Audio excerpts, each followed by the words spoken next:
50สั่นของลาวเซ็นเตอร์กำลังก่อสร้างเนาะเริ่มพุดขึ้นแล้วทุกคนเริ่มหอดสั่นที่8แล้วที่ว่าก่อสร้างเนาะเอาสิเห็นสวยงามอยู่ที่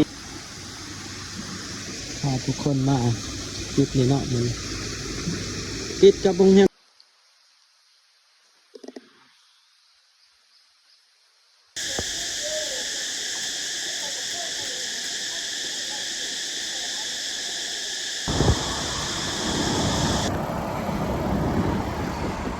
สบายดีกันเบิดสุขคนตอนนี้เราอยู่ที่ถนนดงปลานเนาะสิออกไปทางถนนคูเวียงทุกคนนี่ก็เป็นวงเวียนดงปลานเนาะ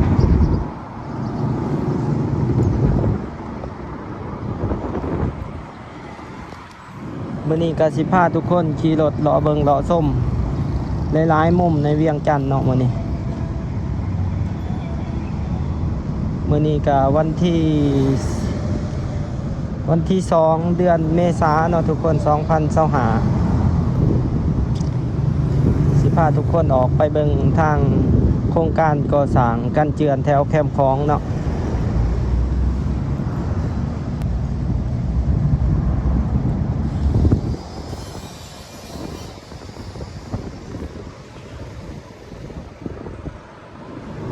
ทุกคนทั้งหนาโครงการตึก50สั่นของลาวเซ็นเตอร์กำลังก่อสร้างเนาะเริ่มพุดขึ้นแล้วทุกคนเริ่มหอดสั่นที่8แล้วที่ว่าก่อสร้างเนาะเอาสิเห็นอยู่ที่ถนนคูเวียง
ตอนนี้เราพาทุกคนลงมาทาง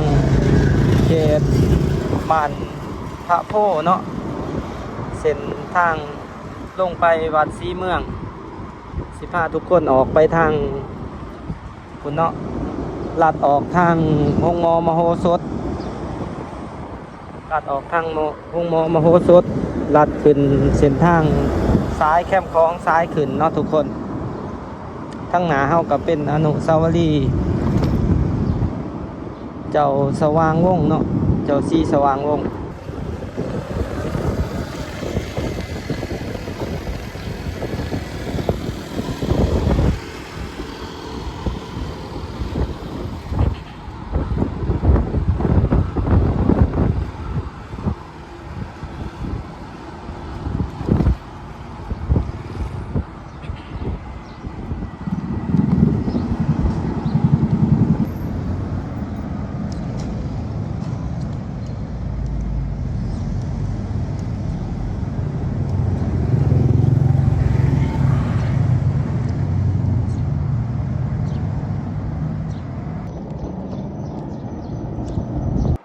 แล้วเราสิเลี้ยวซ้ายเข้าทางนี้ทุกคนถนนเส้นนี้เขาเจ้ากับปูย่างใหม่เนาะเข้าทางหน้าโรงเรียนเพียวัดนี่เนาะเลี้ยวซ้ายบอนนี้ทุกคน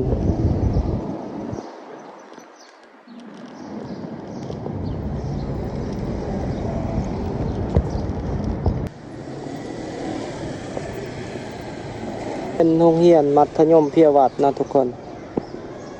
เราสิออกไปแคมป์ของ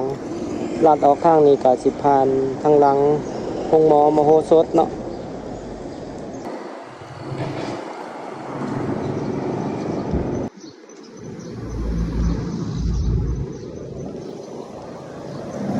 ต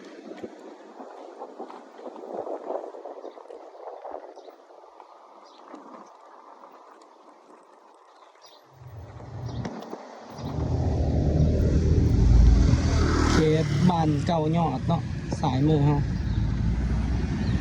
ขวามือกับเป็นห้องหมอ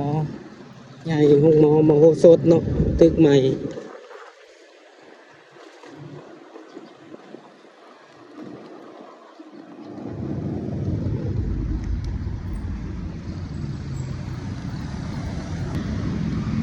บรรยากาศหนาวมอมโหสถทุกคน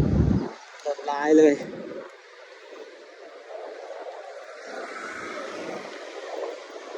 ไก่สิหอดปีใหม่ละ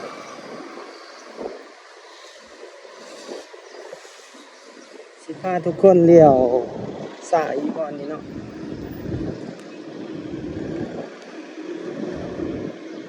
พาทุกคนเลี้ยวสายขึ้นไปทางเส้นตามเรียบบนทางซ้ายแคมป์ของสิพาทุกคนไปเบิ่งศาลปู่พญานาคศรีสุโธอยู่โรงแรมแลนด์มาร์คเนาะทุกคน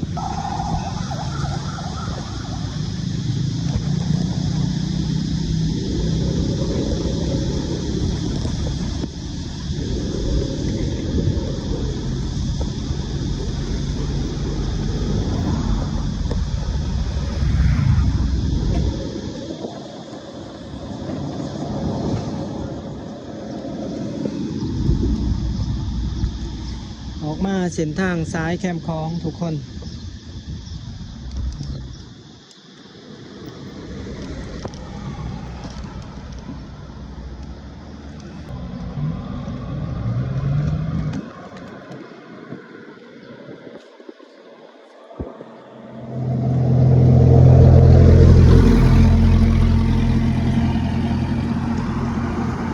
สิพาทุกคนไปเบิ่ง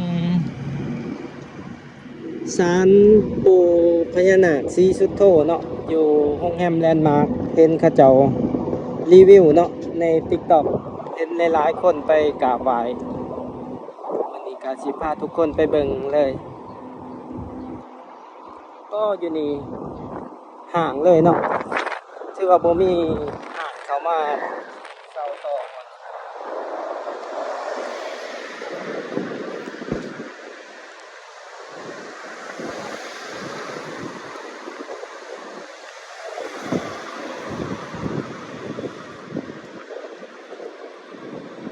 เส้นทางเรียบซ้ายแคมป์ของบอนนี้เป็นทางวันเวทุกคนสามารถขี่ขึ้นได้อย่างเดียวเนาะ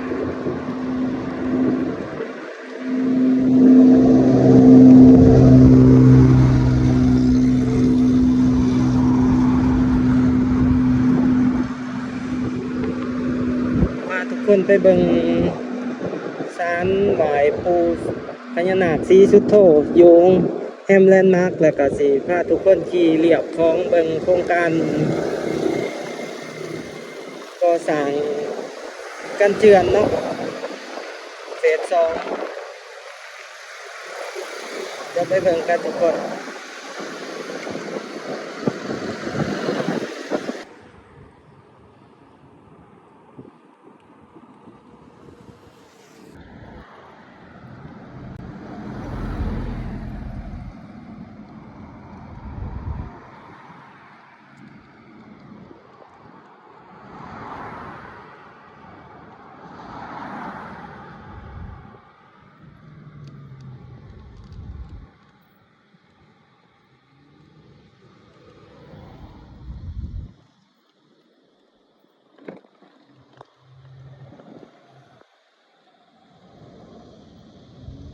นี่เนาะทุกคนเราจะเข้ามาทางนี้เนาะน่าจะแมนบอลนี่เนาะบอลจอดรถ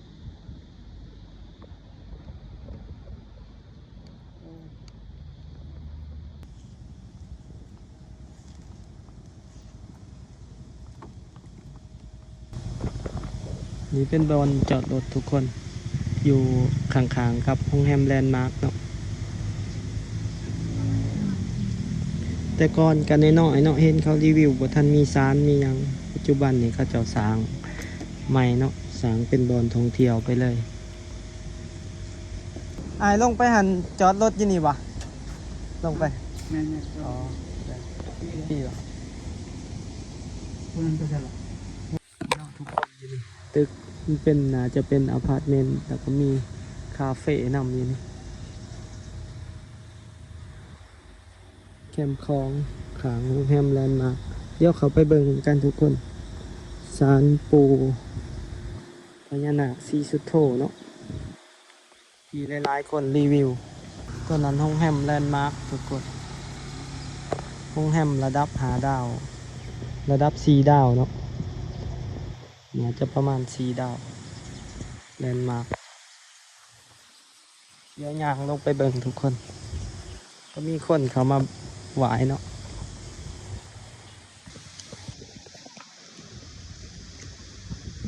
แต่ก่อนกับคน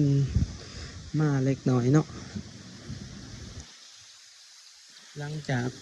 มีคนที่ว่ามาขอพรใส่ศรัทธาหลายคนที่เขามาเนาะเขาเจะก็เริ่มตกแต่งตั้งหอตั้งแบบให้มันจบงามใหญ่กว่าเก่าเนาะมีน้ำตกนำมีน้ำตกเทียมนำโอ้โฮมลมเรือนสวยงามพาทุกคนมาจุดนี้เนาะมันติดกับโรงแรมแลนด์มาร์คนี่แหละทุกคนน่าจะแม่นพื้นที่ดินขอบเขตของข้าเจ้าเนาะสวยงามมีปลาคาร์ฟพร้อม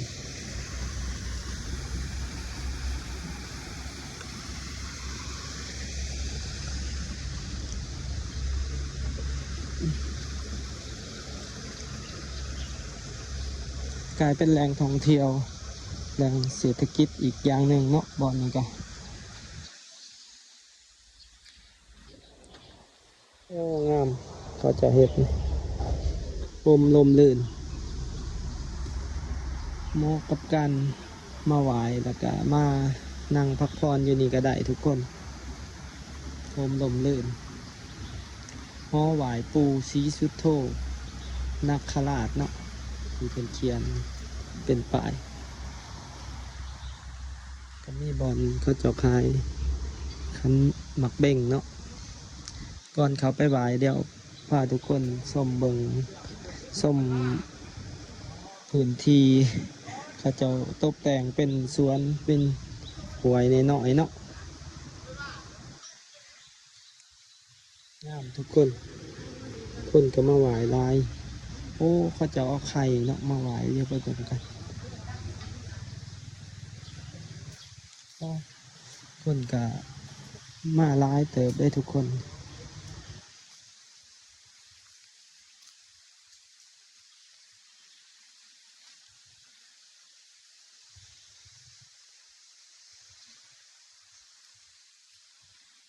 ขันยาวหลายก็สิแยกเป็น2 คลิปเด้อทุกคน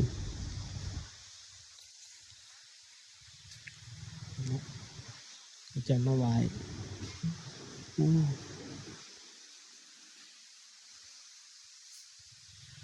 อาจจะเป็นอุปปันที่เขาจะเอามาแก่พระเนาะหลายๆเรียนกัน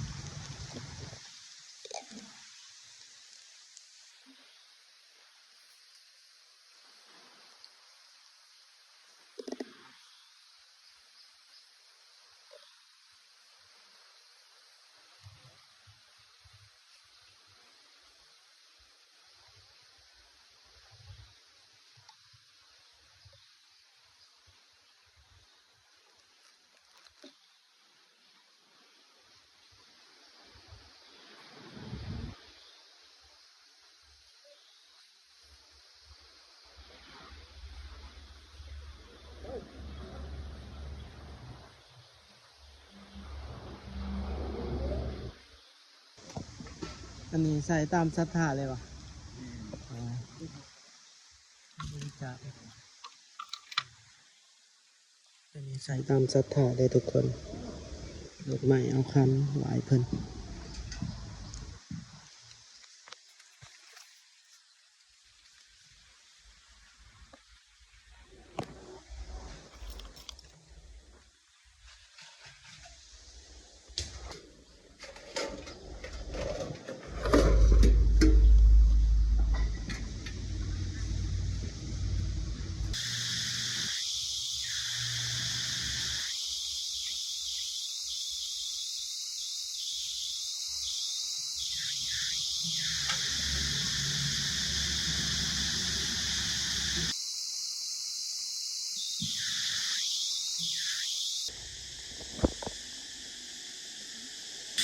พันหาเขานะทุกคนเอาสิมาไหว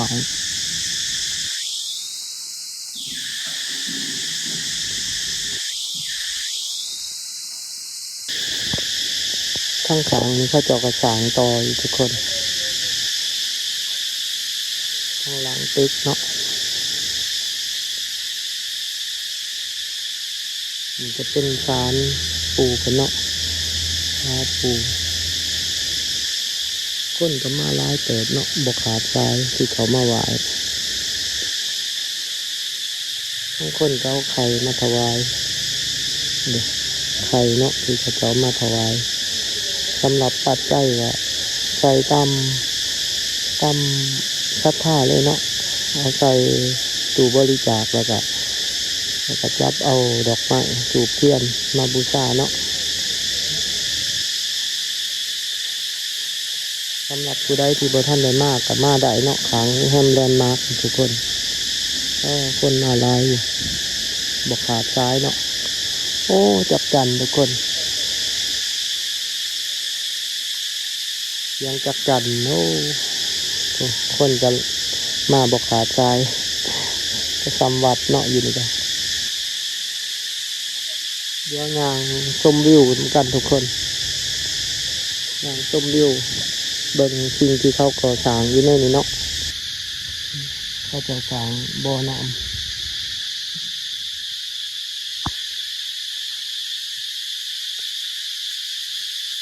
โอ้เสียงจับจัน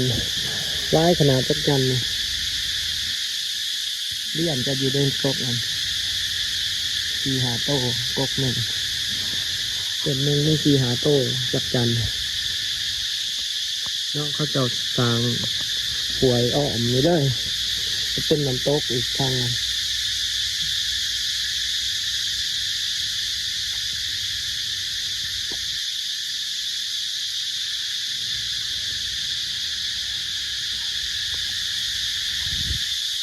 เป็นอีกบอลหนึ่งเนาะที่สามารถมานั่งชมวิวนั่งลินลมเย็นทุกคนต้นไม้ลายต้นไม้ลายแล้วถ้าจะกระเห็ดจะสวยงามดีนะมาถวายโอ้กันเป็นบอลไทย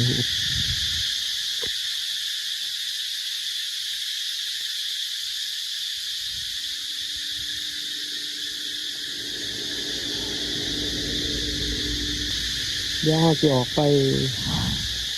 ชมทางกันเตือนทางแคมคลองต่อทุกคนดื่มอ่านป่ายทุกคนศาลทางลุมเนี่ยมันศาลปู่ศรีสัตนคราชเนาะเป็นพญานาคปู่บ้านปู่เมืองเวียงจันทน์เนาะสำหรับศาลนี่เนาะศาลปู่ศรีสัตนคราชเนาะที่เนาะศาลปู่ศรีสุโธอยู่นี่เนาะคนละองค์กันเอาไหวทั้งรุมแล้วเนาะเดี๋ยวเขาจิขึ้นไปไหวอยู่เทิงเนาะปู่ศรีสุโธบอน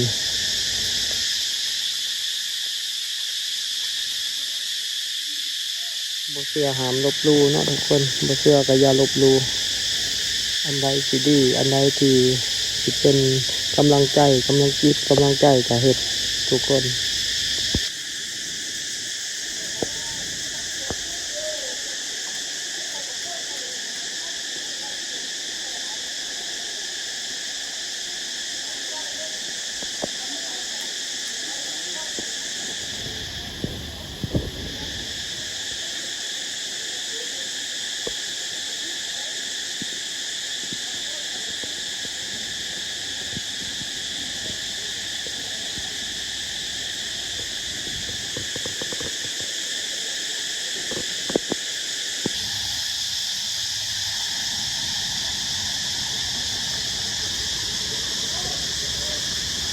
เดี๋ยวออกไปขี่รถเบิงเรียบแคมคลองแถวกันเจือนทุกคนวันนี้อาจจะแบ่งเป็น2 คลิปเนาะ